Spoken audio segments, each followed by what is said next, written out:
আচ্ছা, বাংলাদেশের মানসিক স্বাস্থ্য সংকটটা ঠিক কতটা গভীর? আর এর সমাধানে কি এমন কোনো পথ থাকতে পারে যা হয়তো আমাদের চোখের সামনেই ছিল কিন্তু আমরা খেয়াল করিনি? চলুন আজ এমনই এক নীরব বিপ্লবের গল্প শুনি যা এই প্রশ্নগুলোর উত্তর দিতে পারে। তো সংকটটা আসলে কত বড়? চলুন সরাসরি কিছু সংখ্যা দেখি। আর এই সংখ্যাগুলো সত্যি বলতে বেশ ভাবনার মতো।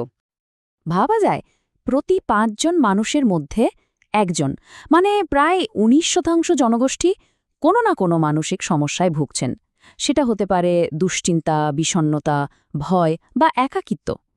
কিন্তু এর চেয়েও অবাক করার মতো তথ্য হল জাতীয় মানসিক স্বাস্থ্য ইনস্টিটিউটের একটা জরিপ বলছে এই যে প্রায় ৩ কোটি মানুষ মানসিক সমস্যায় ভুগছেন তাদের মধ্যে 92%ই কোনো রকম চিকিৎসার আওতায় নেই।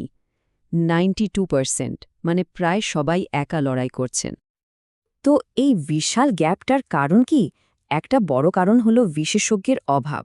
পুরো দেশে মানসিক স্বাস্থ্যকর্মী আছেন ১,০০০-এরও কম, আর সাইকিয়াট্রিস্ট প্রতি ১ কোটি মানুষের জন্য মাত্র ২০ জন। সংখ্যাটা একবার ভাবুন তো। আচ্ছা, না হয় ধরে নিলাম যারা চিকিৎসার সুযোগ পাচ্ছেন তাদের কথা, কিন্তু প্রশ্ন হল তারাও কি সবাই পুরোপুরি সুস্থ হয়ে উঠছেন? প্রচলিত চিকিৎসা পদ্ধতিতে ঠিক কোন জায়গায় ঘাটতি থেকে যাচ্ছে? দেখুন, আধুনিক চিকিৎসায় আমরা মূলত দুটো পথ দেখি। একদিকে আছেন সাইকিয়াট্রিস্টরা, যারা মূলত ওষুধের মাধ্যমে চিকিৎসা করেন, আর অন্যদিকে আছেন সাইকোথেরাপিস্টরা, যাদের মূল হাতিয়ার হল কাউন্সেলিং। দুটোই কিন্তু বেশ প্রতিষ্ঠিত পদ্ধতি। কিন্তু এখানে একটা কিন্তু আছে। এই যে ব্রিটেনের ন্যাশনাল হেলথ সার্ভিসের ডেটাটা আমরা দেখছি, এটা বলছে অনেকেই কিন্তু থেরাপি শুরু করেও শেষ পর্যন্ত চালিয়ে যেতে পারেন না। দেখুন, প্রায় ১২ লাখ মানুষ থেরাপি শুরু করেছিলেন, কিন্তু কোর্স শেষ করেছেন অর্ধেকের সামান্য বেশি, মাত্র ৬,৭২,০০০। আসলে সাইকোলজি টুডেও একই কথা বলছে। প্রায় অর্ধেক, মানে ৫০ থেকে ৬০% মানুষই তাদের কাউন্সেলিং সেশনগুলো শেষ করেন না। আর ফলাফল, সমস্যাটা ঘুরে ফিরে আবার আগের জায়গাতেই চলে আসে। তাহলে কি প্রচলিত পদ্ধতির বাইরেও কোনো সমাধান থাকতে পারে? চলুন এবার একটু ভিন্ন অ্যাঙ্গেল থেকে ব্যাপারটা দেখি। যদি ওষুধ বা কাউন্সেলিং থেকেও এত মানুষ ঝরে পড়ে, তাহলে আসল সমাধানটা কোথায়? মানসিক সুস্থতার চাবিকাঠিটা কি তাহলে অন্য কিছু? আমাদের সোর্স মেটেরিয়াল বলছে থেরাপির সবচেয়ে বড় লক্ষ্য আসলে একটাই। সেটা হলো রোগীর মনে এই বিশ্বাসটা গেঁথে দেওয়া যে আমি সুস্থ হব।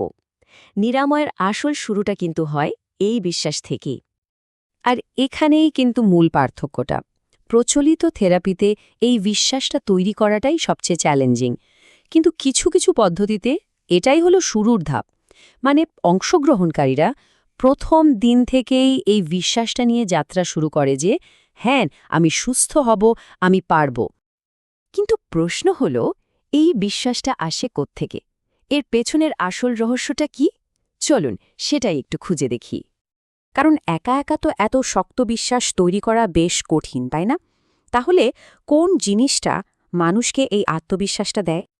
উত্তরটা খুব সহজ কিন্তু ভীষণ শক্তিশালী: সংঘ চেতনা, বা ইংরেজিতে যাকে বলে সেন্স অফ কমিউনিটি।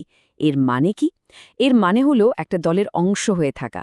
এটা জানা যে আমার পাশে আরও অনেকে আছে। এই যে একসাথে থাকার অনুভূতি, এটাই একাকিত্ব দূর করে আর মনের জোর বাড়িয়ে দেয়। আর এটা কিন্তু শুধু কথার কথা না, এর পেছনে সায়েন্সও আছে। যেমন যুক্তরাষ্ট্রের ন্যাশনাল ইনস্টিটিউট অফ হেলথের একটা বড় গবেষণায় দেখা গেছে যাদের মধ্যে এই কমিউনিটি সেন্স বেশি, তারা দুশ্চিন্তা, বিষণ্ণতা বা স্ট্রেস এগুলো সামলাতে অন্যদের চেয়ে অনেক বেশি পারদর্শী। তো বাস্তবে এই সংঘচেতনা ভিত্তিক পদ্ধতির প্রভাব কতটা? চলুন এবার কিছু বাস্তব উদাহরণ দেখি।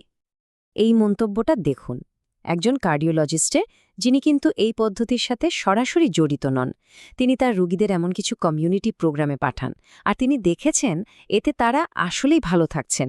তার মতে এই উদ্যোগগুলো নীরবে দেশের মানসিক স্বাস্থ্য সেবার অর্ধেক দায়িত্বই যেন কাঁধে তুলে নিয়েছে।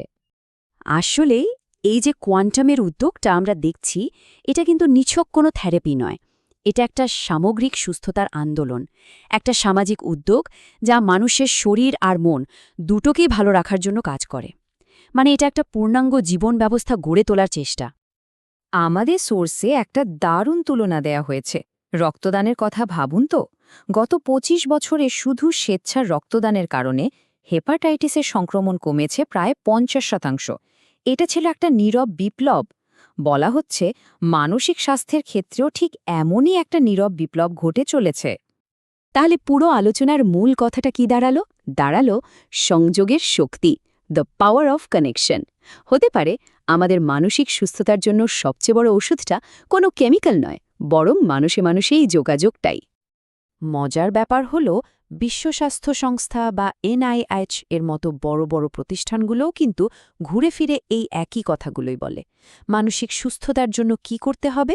১. অন্যদের সাথে সংযোগ রাখা। ২. পজিটিভ থাকা। ৩. জীবনের একটা লক্ষ্য খুঁজে বের করা। ৪. মেডিটেশন করা। আর ৫.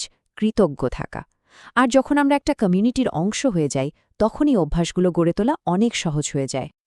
তাহলে শেষ প্রশ্নটা এখানে, আমাদের সুস্থতার জন্য সবচেয়ে শক্তিশালী ওষুধটা আসলে কি?